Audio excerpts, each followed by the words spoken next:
Monica ഒരു story ഒരു science fiction സിനിമയല്ല. കാരണം സയൻസ് ഫിക്ഷൻ സിനിമയ്ക്ക് വൈകാരികമായിട്ട് ജീവൽ സ്പർശമായ കാര്യങ്ങൾ പറയാൻ പ്രയാസം. അത് യാന്ത്രികമായിട്ട് പറയാൻ പറ്റുള്ളൂ. ഇതിപ്പോൾ ഒരു കുട്ടിയുടെ മനസ്സിലൂടെ പറയുന്ന ഒരു കുടുംബ പശ്ചാത്തലത്തിലുള്ള, അതേസമയം സയൻസ് ഫിക്ഷൻ കൂടി ചേർന്നുള്ള ഒരു സിനിമയാണ്. ഇതൊരു പരീക്ഷണ സിനിമ എന്ന് പറയാൻ പറ്റില്ല. പക്ഷേ അതേസമയം ഓഡിയൻസ് ഏറ്റെടുത്ത സിനിമയാണ്. കാരണം 25 ദിവസം മലബാറിലത് പല തിയേറ്ററിലും ഓടിയിരുന്നു. അപ്പം അതൊരു പ്രേക്ഷകരല്ല, കുട്ടികളുടെ അതായത് കൂടെ വരുന്ന രക്ഷിതാക്കൾ, പിന്നെ അധ്യാപകർ, ഇവരൊക്കെ കൂടി, പിന്നെ പുതിയ തലമുറയിൽ പുതിയ ന്യൂജൻ ആളുകൾ, ഈ സയൻസ് ഫിക്ഷനും അല്ലെങ്കിൽ AI പരിചയപ്പെടുന്ന ഒരു പുതിയ ജനറേഷൻ ഉണ്ട്. ആ ജനറേഷന് നന്നായി ഇഷ്ടപ്പെട്ട സിനിമയാണ്. പക്ഷേ വലിയൊരു വിജയം എന്ന് പറയാൻ പറ്റില്ല. നമ്മൾ ഉദ്ദേശിക്കുന്ന വിജയം കൈവരിച്ചിട്ടുണ്ട് എന്നാണ് റിപ്പോർട്ടുകൾ സൂചിപ്പിക്കുന്നത്. ഇത് രണ്ടുമല്ലാത്തൊരു സിനിമയാണ്. അതായത് നമ്മളൊരു ഫിക്ഷനായത്. യഥാർത്ഥത്തിൽ ഒരു AI എന്ന് പറയുമ്പോൾ നമ്മൾ കമ്പ്യൂട്ടറിൽ മാത്രമുള്ളൊരു സങ്കല്പം, ടെക്നിക്കൽ സങ്കല്പമാണത്. ഇമാജിനേഷനും കൂടി ടെക്നിക്കൽ കൂടി. അതേസമയം ഈ സിനിമയുടെ പ്രത്യേകത വെച്ചാൽ, ഒരു യന്ത്രത്തിന് വൈകാരികത വരുമ്പോൾ, യന്ത്രം ഒരു അമ്മയായി മാറുമ്പോൾ എങ്ങനെയാണ് കുട്ടികൾ ആ അമ്മയെ സ്വീകരിക്കുക, ആ അമ്മയോട് കുട്ടിക്ക് ഒരു സ്നേഹം തോന്നിക്കഴിഞ്ഞാൽ യന്ത്രമായ അമ്മ അതെങ്ങനെ ഉൾക്കൊള്ളും, ആ വൈകാരികത ഉൾക്കൊള്ളാൻ ആ യന്ത്രത്തിന് പറ്റുമോ എന്നൊരു ചോദ്യം ഉന്നയിക്കുന്ന സിനിമയാണ്.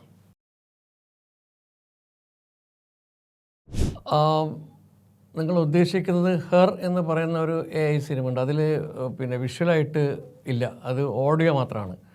അത് ഹോളിവുഡിൽ നിന്ന് ഇറങ്ങിയ സിനിമയാണ്. അതേസമയം ഈ സിനിമയുടെ ഒരു പ്രത്യേകത എന്ന് വെച്ചാൽ, ഗവൺമെൻറ് ഓഫ് ഇന്ത്യയുടെ AI സംബന്ധിച്ച വെബ്സൈറ്റിൽ നിങ്ങൾക്ക് രേഖാമൂലം കാണാവുന്നൊരു സാധനമുണ്ട്. ഇന്ത്യയിലെ ആദ്യത്തെ AI സിനിമയാണ് മോണിക്ക ഒരു AI സ്റ്റോറി എന്നുള്ളത്.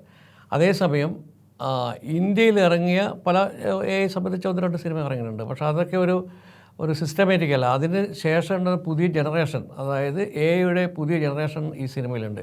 അടുത്ത കാലത്ത് ഞാനൊരു ഫേസ്ബുക്കിൽ കണ്ടത്, AI ഒരു മനുഷ്യ സ്ത്രീയായി നിന്നുകൊണ്ട് ഒരു ഫേമസ് ആയിട്ടുള്ള ജേർണലിസ്റ്റ് AI ഇൻ്റർവ്യൂ ചെയ്യുന്നു. ചോദിക്കുന്ന ചോദ്യങ്ങൾക്കെല്ലാം അത് മറുപടി നൽകുന്നുണ്ട്. നമുക്ക് അത്ഭുതം തോന്നുന്ന ഒരു യന്ത്രം ഒരു മനുഷ്യ സ്ത്രീയായിട്ട് വന്നിട്ട് സംസാരിക്കുന്നത് എങ്ങനെയാണെന്നുള്ളത്. നാളെ ഇതൊരു AI ഭരിക്കുന്ന ഒരു കാലമായിട്ട് ലോകം മാറുമെന്നാണ് സയൻറ്റിസ്റ്റുകൾ പറയുന്നത്. കാരണം അടുത്ത കാലത്ത് AI ഉണ്ടാക്കിയ ഒരു മോഡൽ, ഒരു ഫേമസ് ആയിട്ടുള്ള മോഡൽ, അവർ തന്നെ സ്വന്തമായിട്ട് അവരെ രൂപത്തിലുള്ള ഒരാളെ AI ആക്കി. പിന്നീട് സംഭവിച്ചതെന്ന് വെച്ചാൽ, അതിൽ ഒരുപാട് നഗ്നത വന്നതോടുകൂടി അവരെ കയ്യിൽ നിന്ന് അത് വിട്ടുപോയി. അപ്പോൾ അതുകൊണ്ട് ഇതൊരു ആപൽക്കരമായ സംഭവം കൂടിയാണിത്. അപ്പോൾ ആറ്റമിക് എനർജിയെ ഇലക്ട്രിസിറ്റി ഉണ്ടാക്കാൻ ഉപയോഗിക്കുന്ന പോലെ തന്നെ ആളുകളെ കൊല്ലാൻ ഉപയോഗിക്കുന്നു പറഞ്ഞ പോലെ, AI പോസിറ്റീവായിട്ട് ഉപയോഗിച്ചാൽ നല്ലതാണ്. പക്ഷേ അത് നെഗറ്റീവിസം ഭയങ്കരമുണ്ട്. ഒന്നാമത് ഈ അടുത്ത കാലത്ത് അമേരിക്കയിലും UK പേടിക്കുന്നത്, ഇപ്പം ബൈഡൻ്റെ രൂപത്തിലൊരു AI വന്നിട്ട് വേണമെങ്കിൽ ഞാൻ ലോകം നാളെ അവസാനിപ്പിക്കാം, അല്ലെങ്കിൽ ലോകയുദ്ധം ആരംഭിക്കാൻ പോവാണ് എന്ന് പ്രഖ്യാപിച്ചാൽ എന്ത് സംഭവിക്കും? കാരണം അങ്ങനെ വരാം. ഇപ്പോൾ അടുത്ത കാലത്ത് നമുക്ക് അറിയാം,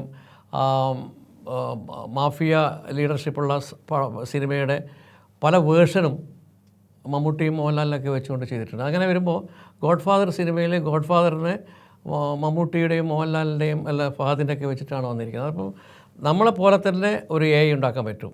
ആ AI നിങ്ങളോട് കടം ചോദിക്കാം, എനിക്ക് ബാങ്കിൽ കാശില്ല, എന്നിട്ട് നിങ്ങളോട് പലതരത്തിലും തെറ്റിദ്ധരിപ്പിച്ച് കാശ് അടിച്ചു മാറ്റാം, കൊലപാതകം ചെയ്യാം, എല്ലാം ചെയ്യാം.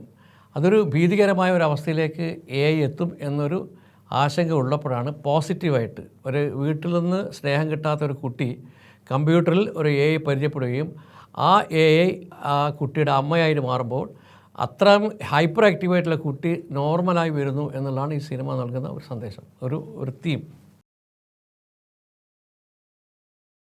ഇതിൽ AI ആയിട്ട് അഭിനയിക്കുന്നത് ഇതിനെക്കുറിച്ച് നന്നായി പഠിച്ചിട്ടുള്ള സോഷ്യൽ മീഡിയ ആക്ടിവിസ്റ്റ് ആയിട്ടുള്ള അപർണ മൾബറിയാണ്. അവർ അമേരിക്കക്കാരിയാണ്. അമ്മ അമേരിക്ക, അച്ഛൻ ചിലി. പക്ഷെ അവർ വളർന്നതൊക്കെ അമൃത വിദ്യാലയത്തിലായതുകൊണ്ട് അവർ മലയാളം പഠിച്ചു. അവർ അതിമനോഹരമായി മലയാളം പറയും. നിങ്ങൾക്ക് സോഷ്യൽ മീഡിയയിൽ കാണാം അവർ ക്ലാസ് എടുക്കുന്നത്. പിന്നെ ഇതിൽ ഒരു മോട്ടിവേഷൻ, ഒരു മാജിഷ്യനായിട്ട് വരുന്നത് മുതുകാടാണ്, ഗോപിനാഥ് മുതുകാട്. പിന്നെ ശ്രീപദ് അറിയാം, മാളികപ്പുറം എന്ന സിനിമയുടെ പ്രശസ്തനായ പയ്യനാണ്. ആ കുട്ടിയാണ് ഇതിലെ ഹീറോ. ആ കുട്ടി ആണ് മറ്റൊന്ന്. പിന്നെ നമ്മൾ സ്കൂൾ കുട്ടികൾ, അധ്യാപകർ, അതൊക്കെ വെച്ചുകൊണ്ട് ഒരു സ്കൂളിൻ്റെയും കുടുംബത്തിൻ്റെയും പശ്ചാത്തലത്തിലേക്ക് സിനിമയാണ്. ഈ സിനിമ ഏറ്റവും കൂടുതൽ ഇപ്പോൾ ആളുകൾ കുട്ടികളാണ് കണ്ടത്. ഇതിൻ്റെ ഒരു ഒരു ഒരു ഘടകം എന്ന് പറയുന്നത് നമ്മൾ ചിലപ്പോൾ അൺടൈം എന്ന് പറയുന്ന പോലെ കാലം തെറ്റിയുള്ള ഒരു സിനിമയായിട്ട് ഇത് ചിലപ്പോൾ മാറിയേക്കാം. കാരണം AI അങ്ങനെ നമുക്ക് ആകെ അറിയാം AI എന്ന് പറയുമ്പോൾ പലരും ആ ക്യാമറ അല്ലേ എന്ന് ചോദിക്കാറുണ്ട്. AI എപ്പോഴാണ് നമുക്ക് മനസ്സിലാക്കുക? കമ്പ്യൂട്ടറിനെ കുറിച്ച് മുമ്പ് നമുക്ക് അറിയില്ലായിരുന്നു, ഒന്നോ രണ്ടോ കമ്പ്യൂട്ടർ. പക്ഷേ ഇത് ഇപ്പോൾ കമ്പ്യൂട്ടർ ഇല്ലാതെ ജീവിക്കാൻ പറ്റില്ല. ഇതൊരു യാഥാർത്ഥ്യത്തിൽ അടിസ്ഥാനമായ സിനിമ. നമ്മൾ മൊബൈൽ, ഐപാഡ്, ലാപ്ടോപ്പ് ഇല്ലാതെ ഇന്ന് ജീവിക്കാൻ പറ്റാത്ത അവസ്ഥ വന്നതുപോലെ നാളെ നമ്മളെ ഭരിക്കുകയും നമ്മളെ വീട്ടിലൊരു അംഗമായി മാറുകയും, അപ്പം ആ വൃദ്ധസദനത്തിൽ കൊണ്ടുവിടുന്നതിന് പകരം ഒരു AI മനുഷ്യരൂപത്തിൽ വരികയും അതിനെ ആ മനുഷ്യരൂപം ഇങ്ങനെ വൃദ്ധ ദമ്പതികൾ കൊണ്ടുപോകുന്നു, അല്ലെങ്കിൽ വീട്ടിൽ വേലക്കാരിയായിട്ട് നിൽക്കുന്നു, അല്ലെങ്കിൽ നമ്മുടെ അസിസ്റ്റൻ്റായി നിൽക്കാൻ ഒരു മനുഷ്യരൂപത്തിൽ AI വരുന്ന കാലം അതിവിദൂരമല്ല എന്നുള്ളതാണ് ഈ പഠനങ്ങളിൽ നിന്നും മനസ്സിലാക്കിയത്. അത് യൂറോപ്പിലും അമേരിക്കയിലൊക്കെ ഇത് വളരെ വിപുലമായ രീതിയിൽ പഠിക്കുന്നുണ്ട്. അത് അവർ കുറേ കൂടി ഗവേഷണങ്ങൾ നടന്നുകൊണ്ടിരിക്കുകയാണ്. ഇതിൽ ഒരു നോട്ടി പോയി നമ്മൾ ഫഹദ് ഫാസിൽ കഴിഞ്ഞ ഒരു ദിവസം പറയണ്ടായി. അയാൾ ഹൈപ്പർ ആക്റ്റീവായിട്ടുള്ള ഒരാളാണ്. 41ാമത്തെ വയസ്സിലാണ് മനസ്സിലായത് എനിക്ക് ഹൈപ്പർ ആക്ടിവിറ്റി ഉണ്ടത്. 4ാമത്തെ വയസ്സിൽ അത് തിരിച്ചറിഞ്ഞിരുമെങ്കിൽ ഞാൻ അതിൽ നിന്ന് രക്ഷപ്പെടുമായിരുന്നു. അതാണ് ഈ സബ്ജക്റ്റ്. അതായത് ഫഹദ് പറയുന്നതിന് മുമ്പ് തന്നെ നമ്മൾ ആ സബ്ജക്റ്റ് എടുക്കുക. നമ്മുടെ കുടുംബത്തിൽ ഈ ഹൈപ്പർ ആക്റ്റീവ് എന്നുള്ള സംഭവം ചെറിയ കുട്ടികൾക്ക് മാത്രമല്ല, വലുതായ ആൾക്ക് വരെ ഉണ്ടാകുന്ന സാധ്യത. ഇതിൻ്റെ ഒരു സിംറ്റം എന്ന് പറയുന്നത് ഈ അസുഖമാണ്. ഇതിലേക്ക് ഒരു സബ്ജക്റ്റ് AIയിലേക്ക് വരുന്നതിന് മുമ്പ് ഇതിൻ്റെ അസുഖം എന്ന് വെച്ചാൽ നമ്മൾ അലസമായിരിക്കുക, ഒന്നിലും ശ്രദ്ധയില്ലാതിരിക്കുക, മറ്റുള്ളവരെ ഇടയ്ക്കിടെ അനോയ് ചെയ്യുക, ബുദ്ധിമുട്ടിക്കുക, അതല്ലെങ്കിൽ എപ്പോഴും ഒരു അസ്വസ്ഥതയുള്ള കുട്ടികളായിട്ട് മാറുന്ന ചില കുട്ടികൾ നമ്മൾ 4ാം വയസ്സിൽ നട്ടപ്പുരാന്നൊക്കെ പറയുന്ന പോലെ ആ പ്രായത്തിൽ തന്നെ തുടങ്ങുന്നതാണ്.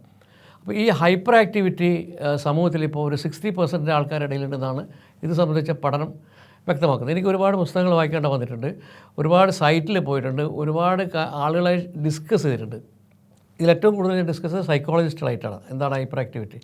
അപ്പോൾ ഒരു സിനിമ ശരിക്കും പറഞ്ഞാൽ നമ്മളൊരു സ്ക്രിപ്റ്റ് എഴുതിയ സിനിമയായി എന്നുള്ള, പക്ഷേ ഒരു 10-25 പ്രാവശ്യം ഞാൻ സ്ക്രിപ്റ്റ് കളഞ്ഞിട്ടുണ്ട്. കാരണം ഇത് കൊടുക്കുമ്പോൾ ഇൻഫർമേഷൻ സയൻറ്റിഫിക്കായിട്ടല്ലെങ്കിൽ ഈ സിനിമ തകർന്നു പോകും. നമ്മളൊരു സങ്കല്പത്തിൽ ഒരു സിനിമ കഥ എടുത്തിട്ട് സിനിമയാക്കാം, പക്ഷേ ഈ സങ്കല്പമല്ല, ഇത് റിയാലിറ്റി ബേസ് ചെയ്തിട്ടാണ്. ഇതിൽ AI പറയുന്നത് സംബന്ധിച്ച് പറയുന്നത് ശരിയായിരിക്കണം, ഇതിൽ ഹൈപ്പർ ആക്ടിവിറ്റിയെക്കുറിച്ച് പറയുന്നത് ശരിയായിരിക്കണം, ഇതെല്ലാം മനസ്സിലാകുന്ന ഭാഷയിലാക്കുകയും അതിന് സാങ്കേതികത വേണം ചെയ്യണം. ഒരു വലിയ പ്രയാസപ്പെട്ടുള്ള ഒരു യാത്രയായിരുന്നു. 4 വർഷം ഈ സിനിമയ്ക്ക് വേണ്ടി ഞാൻ ചിലവഴിച്ചിട്ടുണ്ട്. ആ സിനിമ പൂർത്തിയായതിനു ശേഷവും അതിൻ്റെ മറ്റു കാര്യങ്ങളൊക്കെ വേണ്ടി വീണ്ടും പോയിക്കൊണ്ടിരിക്കുകയാണ്. ഓഡിയൻസിൽ ഞാൻ ഒരുപാട് റെസ്പോൺസ് പല പത്രങ്ങളിലും വന്നിട്ട് നമ്മളറിയാതെ തന്നെ വന്നിട്ട്. പക്ഷേ എനിക്ക് അടുത്ത കാലത്ത് ഒരാൾ അയച്ചത് ടൈംസ് നൗവിൽ രോഹിത് പണിക്കർ എന്ന് പറയുന്ന ഒരു റിവ്യൂസ് എഴുതിയിരിക്കുന്നത് വെച്ചാൽ ഇത് മനുഷ്യൻ യന്ത്രമാവുകയും യന്ത്രത്തിന് മാനുഷികത വരുമ്പോൾ എങ്ങനെ സംഭവിക്കുമെന്ന് പറയുന്ന കുടുംബ പശ്ചാത്തലത്തിലൂടെ പറയുന്ന ഒരു സയൻസ് ഫിക്ഷൻ സിനിമ എന്നൊരു കണ്ടെത്തലുണ്ടായി. അതുപോലെ തന്നെ അദ്ദേഹം പറയുന്നുണ്ടായിരുന്നു ഇതെല്ലാ ഓഡിയൻസിനും ചിലപ്പോൾ മനസ്സിലായെന്ന് വരില്ല എന്നുള്ളത്. അത് എനിക്ക് അടുത്ത കാലത്ത് മനസ്സിലായി. എല്ലാ ഓഡിയൻസിനും ഇത് ഉൾക്കൊള്ളാൻ പറ്റുന്നില്ല എന്ന് മനസ്സിലായി തുടങ്ങി. അതുകൊണ്ട് തന്നെ ഞാനൊരു ആശങ്ക പങ്കുവെക്കുന്നതെന്ന് വെച്ചാൽ ഇത് അവാർഡിനോ അല്ലെങ്കിൽ ഫെസ്റ്റിവലിലാക്കുമ്പോൾ ജൂറിമാരും AI-യെക്കുറിച്ചുള്ള അവബോധമില്ലെങ്കിൽ, ജൂറിമാർക്കും ആർട്ടിഫിഷ്യൽ ഇൻ്റലിജൻസ് എന്താണ്, അതിൻ്റെ വൈകാരികത എന്താണ്, അതിൻ്റെ ഫ്യൂച്ചർ എന്താണെന്ന് അറിയാതെ വരുമ്പോൾ ഇത് അംഗീകരിക്കപ്പെടാതെ പോകാൻ സാധ്യതയുണ്ട്. പക്ഷേ നമുക്ക് അതിലൊന്നും ആശങ്കയില്ല. ഇത് കാലത്തിന് മുമ്പ് ഉണ്ടാകുന്ന ഒരു സിനിമയായിട്ട് ഇത് മാറുന്ന കാര്യം സംശയമില്ല. കാരണം കാലം തെറ്റിയിട്ടല്ല, കാലത്തിന് മുമ്പുള്ള ഇനിയുള്ള കാലം എന്തായിരിക്കുമെന്ന് ഒരു സിനിമ കൊണ്ട് സാധാരണ പറയും. നമുക്കൊരു 160 സിനിമയിൽ 10 സിനിമ വിജയിക്കുന്നുള്ളൂ, അതിൽ 5 സിനിമയാണ് സൂപ്പർ ഹിറ്റാവുന്നത്. കണക്കുകൾ ഉദ്ധരിച്ചുകൊണ്ട് തന്നെ പറയാം. ബാക്കി 150 സിനിമയും അറിയപ്പെടാതെ ഒഴുകിപ്പോവാണ്. അപ്പോൾ അങ്ങനെ ആവാതെ ഒരു ചർച്ചയാവുന്ന ഒരു സിനിമ ഉണ്ടാക്കുക എന്ന് പറയുന്നത് വളരെ പ്രയാസകരമാണ്. ഇനി ഞാനൊരു സിനിമ ചിന്തിക്കുന്നതിൻ്റെ ഒരു 3 വർഷം കഴിഞ്ഞിട്ടായിരിക്കും. കാരണം എൻ്റെ മനസ്സിൽ ഇപ്പോഴും ഇങ്ങനെ നിറഞ്ഞു നിൽക്കുകയാണ് AI എന്ന കഥാപാത്രം. അതിനെ മറക്കാൻ തന്നെ എനിക്ക് സമയമെടുക്കേണ്ടി വരും. കാരണം അത്രയും വർഷം മനസ്സിലാക്കി വന്ന സാധനം തന്നെ ഇപ്പോഴും കിടക്കുകയാണ്. മുൻപ് ചെയ്തത് ഉരു എന്ന് പറയുന്നത്, അതായത് ഞാൻ ഗൾഫിലായിരുന്നു, കൈരള TVയുടെ മിഡിൽ ഈസ്റ്റ് ഡയറക്ടറായിരുന്നു ന്യൂസിൻ്റെ പ്രോഗ്രാംസിൻ്റെ. അപ്പോൾ ആ സമയത്താണ് എങ്ങനെയാണ് ആളുകൾ ഗൾഫിലേക്ക് എത്തി, ആദ്യ കാലങ്ങളിലെത്തി. നമ്മൾ നാടോടിക്കാറ്റിലെ ഉരു ഉണ്ടല്ലോ, അത് ബേപ്പൂരിലെ, കോഴിക്കോട് ബേപ്പൂരിൽ നിന്നാണ് പ്രവാസത്തിൻ്റെ ആദ്യഘട്ടങ്ങളിൽ ഈ ചരക്ക്. അപ്പോൾ അതുണ്ടാക്കുന്ന ആൾക്കാരെക്കുറിച്ചുള്ള ആരും പറയാത്തൊരു സ്റ്റോറിയായിരുന്നു. അത് മാമുക്കയാണ് അതിൽ ആശാരിയായിട്ട് അഭിനയിച്ചത്, അദ്ദേഹം മരിക്കുന്നതിന് മുമ്പ്. അതിന് മുമ്പ് ഞാനൊരു കന്നഡ സിനിമയായിരുന്നു, ഡോക്ടർ ശിവറാം കാറന്ത്, ഒരു കന്നഡ സാഹിത്യകാരൻ്റെ പേരിൽ ഒരു അവാർഡ് കിട്ടിയതിന് ശേഷം അത് പഠിച്ചു, അത് ചെയ്തു. പിന്നെ അതിന് മുമ്പ് എം മുകുന്ദൻ്റെ ബോങ്ഷൂർ ബയ്യഴി, അത് എം മുകുന്ദൻ എന്ന പറയുന്ന നോവലിസ്റ്റിനെ തേടി അദ്ദേഹത്തിന് ബയ്യഴിപ്പുഴ തുടങ്ങിയുള്ള കഥകളിലെ കഥാപാത്രങ്ങൾ തേടി വരികയും അത് ശണ്ട കൂടെയാണ്. എന്തിനാണ് ഞങ്ങൾ ഇങ്ങനെ ആക്കിയത്, എന്തിനാണ് ഞങ്ങളെ കൊന്നത്, ഞങ്ങൾ കുറച്ചും കൂടി ഭാവി തീരുമാനം. ആ ഒരു സിനിമ ഉണ്ടാക്കി. അങ്ങനെ 3 ഡിഫറെൻ്റ് ആയിട്ടുള്ള സബ്ജക്റ്റാണ് ചെയ്തത്. ഇത് ഏറ്റവും ലേറ്റസ്റ്റ് ആയിട്ടുള്ള ഒരു സബ്ജക്റ്റാണ്.